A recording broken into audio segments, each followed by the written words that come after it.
I'm just going to run through the fitting of the lamellar pack to the clutch basket. I'm sending built-up lamellar packs, that is the hub, the pressure plate, the pressure spring and the ring here for the thrust adapter, complete with the set of friction plates. So I'll send this back completely built up, but I want to highlight an alignment issue that is occurring quite often because people are having to remove this from the lamellar pack so that they can get a socket on the nut which resides in there. So I'll just go through the fitting procedure. The pack will come like this with its plates. You'll be putting the thrust washer on the gearbox shaft there. There'll be a spline piece of shaft stuck out still, which is what your clutch hub's going on to. Now that looked easy going in, but in actual fact when it comes with a set of friction plates and steel plates built into the lamellar pack, of course all these splines on the inside will have to line up with the splines on the hub. These splines, and also then all the tangs of the friction plates have to go into the correct correct slots in the basket here.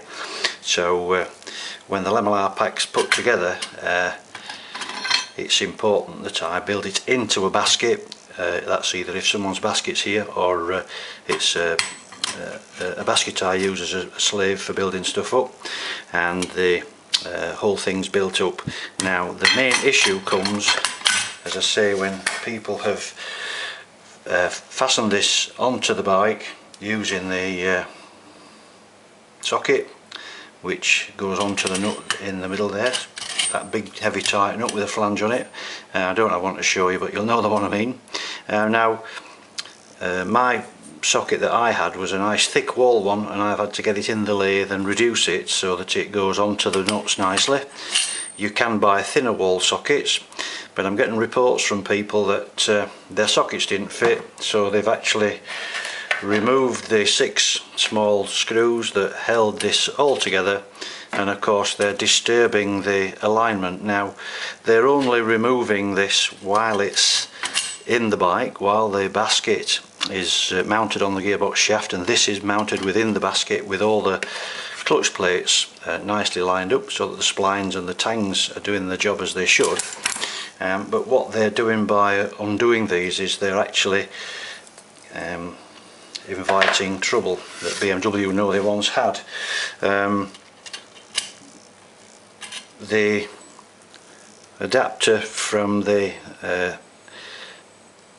bearing, the thrust bearing here, which goes in the middle, so this item takes the load that the hydraulic cylinder pushes, compresses the clutch pressure spring, or it's a pressure disc really, and it pushes the clutch apart so that the plates are all free. Now if we look here in this one, all the 6 holes in that are all exactly the same size. This is one of the earlier rings, and you can see there's quite a bit of movement there. Perhaps you can, perhaps you can't, yeah? So there's quite a bit of scope for where this ends up on the pressure plate. The pressure plate's in the bottom there. This is the pressure plate.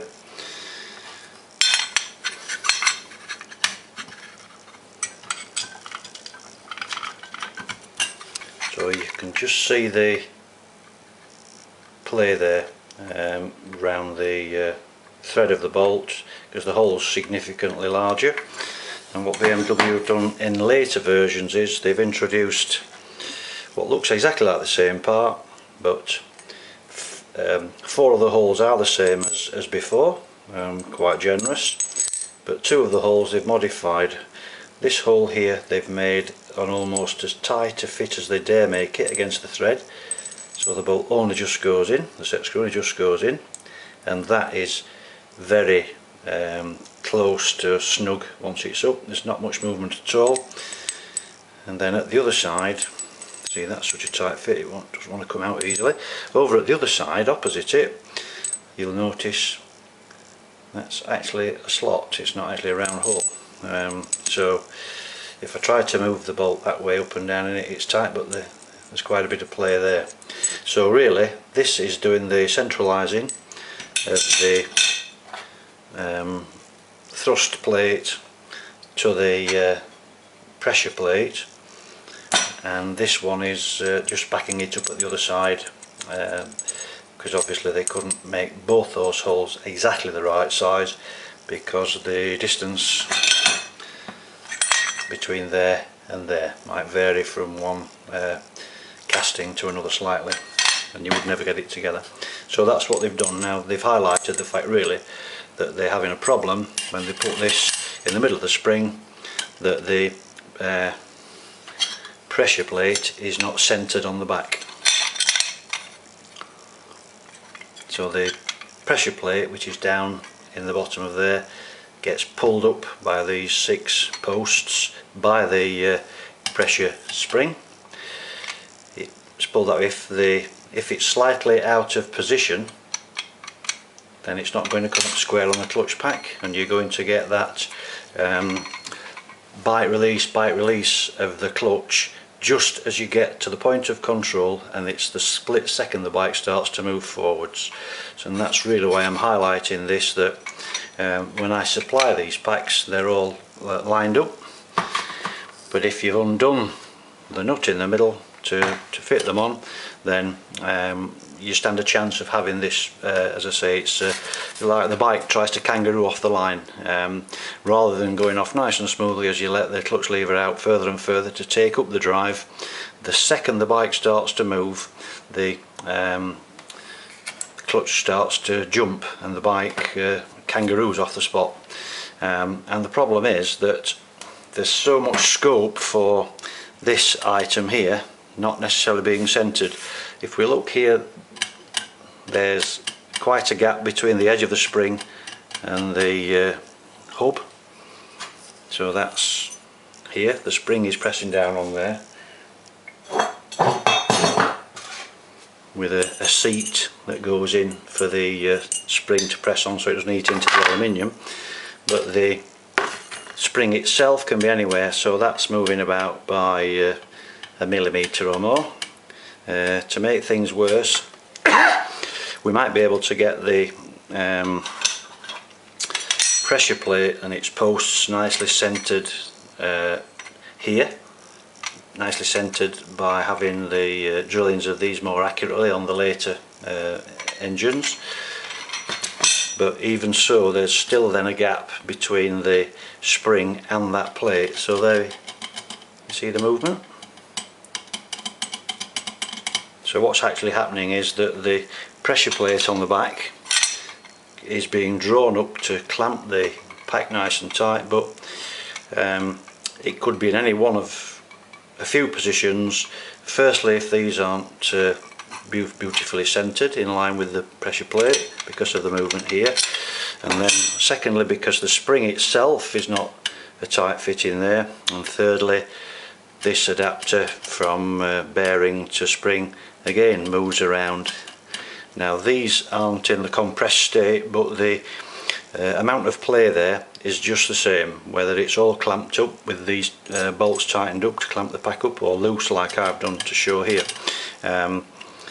Now once it is all clamped up, you will never get that to move, and you'll never get this movement here either, because it's all clamped up so tight. But the problem is, once you press onto the release bearing with the slave cylinder and undo it all, the spring can move around as it likes, as you can see here. The adapter from thrust bearing to spring moves in the spring as well. So you can see that the scope for the middle of this to change is quite a lot, and that is what causes either some slight vibration you feel up the handlebar lever, so you're there letting the lever out just as you get to the point of control, and as soon as the bike starts to move, it coincides with this assembly starting to rotate, because once you put it in gear, this is going to rotate at whatever gear's road speed is. So the minute you start moving off the spot, if this isn't bang in the middle, if it's over to one side, it's then going to want to centralise itself, and it might centralise itself and you're alright, but then again it might jump to the other side. So as this rotates, you've actually got this thing here potentially slipping from side to side just as you're taking the drive up. And of course, if this is moving side to side, then it's going to be taking the pressure plate with it on the other side as well. So you've got a situation where the pressure plate here is clamping onto the back of the plates in the bottom of there, and it's doing this, it's jumping from side to side because the pressure on the thrust adapter is so great that it will try and slide out of the way. If I'm pressing on here with a slave cylinder, the mechanical ratio between what I've got happening there at the lever and the amount that moves is minute. I might be moving a lever 100 millimeters from the release position to the handlebar position, and this only moves a couple of millimeters. So you've somewhere between 50 and 100 to 1 ratio in terms of the load. So the load on there is phenomenal to disengage the clutch and press this spring. So the slightest chance that this has not to be in perfect line with the middle of the cylinder, it's going to slide off, and so that's what's going to be happening. So in a few cases, even lamellar packs when they come from BMW don't behave themselves. The bike jumps off the line, it kangaroos off the line, and it's because of this. Now, one of the aftermarket cylinder manufacturers came up with, rather than a flat end to his cylinder to press on here, he came up with a ball bearing, and the way that stabilizes everything is, it's a cheat really. The ball bearing, rather than leaving this nice and flat, the ball bearing gradually eats into the surface of this adapter, and you can see this one's taking on the form of a big dint. You can see the bright ring round the edge. It should actually be a flat pad of bright metal from one side to the other that the slave cylinder presses against to disengage the clutch. So if you have a bike that's got the aftermarket slave cylinder fitted, you might find you've got that dint, and it might save the day and keep everything centralised. But then again, if you look at the amount of damage here, there's actually all cracks around the edge of here, because this is working with a real point load in the middle, and it's spreading what is a high quality piece of metal out gradually, and there are all cracks around the edge of there. So one day some of those are going to break off, and I would say then it's going to be completely off centre, because the ball bearing that's pressing on here is going to break out. But this one looks like it could do any minute, but then again you might get away with it for another 100,000 miles, who knows. So that's the problem. If you have got this jumping off the line, this kangarooing off the line, the only way I can suggest is that you need to experiment is take the clutch cover off, undo these, and have a look and see if you can get any movement there. And that's what you've got to play with really, to change the relationship of the centre of this to the centre of your thrust plate on the back, your pressure plate on the back. So hope that's alright, and just levering this over with a screwdriver that way or that way just gives it a chance to find another centre that it might be 100% happy with, or 99.9% happy with. But that's the issue, and hopefully you'll find a comfortable position for that. I think that just about covers it really. Thanks very much.